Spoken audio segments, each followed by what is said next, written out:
트럼프가 정확하게 중국의 아픈 곳을 건드리고 있는 겁니다. 반갑습니다. 청춘부동산입니다. 우선 오늘 구독자 3만 명을 돌파했습니다. 3년이 넘는 시간 동안 여러분들께서 많이 도와주셔가지고 구독자가 그래도 3만 명을 돌파할 수 있었는 것 같습니다.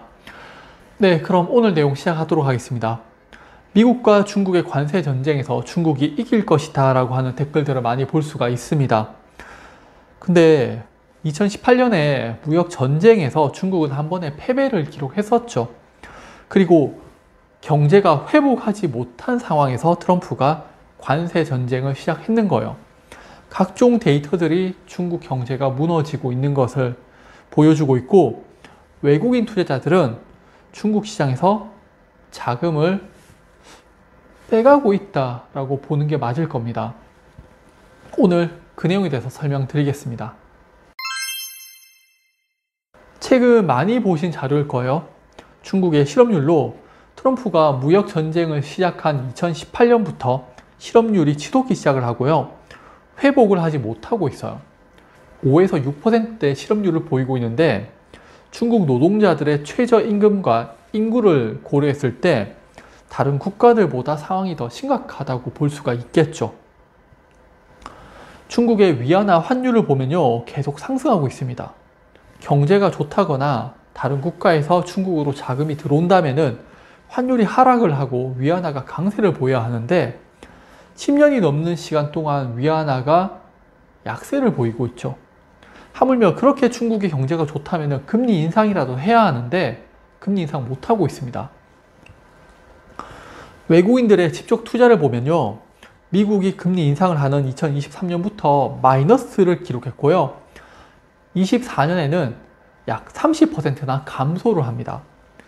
또 전년 대비 증가했는 것을 보여주는 것으로 마이너스를 기록했다는 건요, 투자가 감소했다고 볼 수가 있죠. 올해도 마이너스 14%를 기록했는데, 작년 30% 하락했는 거, 작년 30% 감소했는 것에 14%가 더 감소를 했는 겁니다. 이게 얼마나 심각한지 아시겠죠? 2018년 무역 전쟁 당시에 투자 감소가 약했었죠. 그런데 최근에는 큰 규모로 작은 감소가 되고 있는 겁니다. 그리고 이게 시작일 수 있는 거죠. 이제 중국 내부 문제를 볼게요.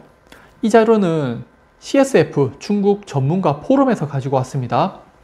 중국의 부채 추이를 보면은 내년이죠. 2026년에 GDP 대비 약 300%에 육박하는 중국 부채를 볼 수가 있습니다. 이런 국가가 있을까요? 중국의 부채 규모는 GDP 대비 274%를 넘는 것으로 추정하고 있다. 실제 그림자 금융이 얼마나 되는지 정확하게 파악하기 어렵다는 점을 고려했을 때 그 이상이 될 수 있다. 2024년 한국의 GDP 대비 부채 비율은 55.6%이다.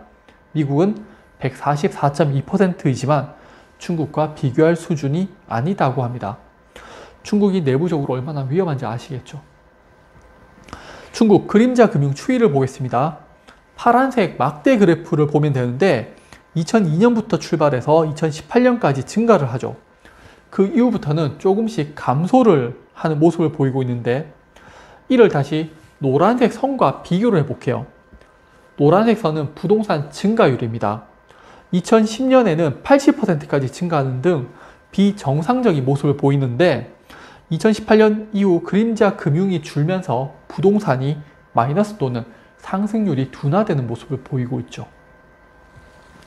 국가별 GDP 대비 부동산 산업 중요도를 보면 중국이 GDP의 약 24%를 차지할 정도로 부동산 비중이 높은 국가입니다. 자, 앞서 그림자 금융도 높았었죠. 이 말은 금리 인상하면은 무너지기 쉬운 체질이라고 볼 수 있는 거고, 미국의 관세 정책은 인플레이션을 발생시켜서 금리를 인상하게 만들죠. 트럼프가 정확하게 중국의 아픈 곳을 건드리고 있는 겁니다. 미국과 중국의 치킨 게임이 시작되었어요. 미국은 기축통화국이고 중국은 아니죠. 그래서 저는 승부가 좀 쉽게 날 거라고 보고 있고요. 2018년 무역 전쟁 때도 중국이 버티다가 결국에는 미국의 요구 조건을 들어줄 수밖에 없었잖아요. 중국 정부 수익을 보면은 올해 급격하게 감소하는 모습을 볼 수가 있죠. 코로나 당시를 제외하면은 지난 10년 만에 최악을 기록하고 있습니다. 그리고 중국의 재정 지출이에요. 급격하게 감소하는 모습을 볼 수가 있죠. 정부 수입이 감소해서 지출이 감소했거나 아니면은 돈을 다른 곳에 사용했을 수도 있겠죠. 근데 수치만 본다면은 중국 정부가 돈을 줄이고 있다고 봐야겠죠. 마지막으로 가장 중요한 게 중국의 주택 지수. 불과 몇 년 사이에 마이너스로 전환되면서 폭락하고 있습니다. 그리고 중국에서 부동산 산업의 비중이 높고 GDP 대비 부채도 높고 중국은 금리 인상에 취약한 국가이고 투자자들 또한 중국 투자를 감소하고 있다는 걸 잘 생각하시기 바랍니다. 분명히 미국과 중국의 관세 전쟁은 우리나라에게 위험한 상황일 수 있습니다. 근데 우리나라에서 또 다른 기회로 볼 수 있고요. 저는 해운주 쪽을 관심 있게 보고 있습니다. 네, 그럼 오늘 영상도 봐주셔서 감사합니다.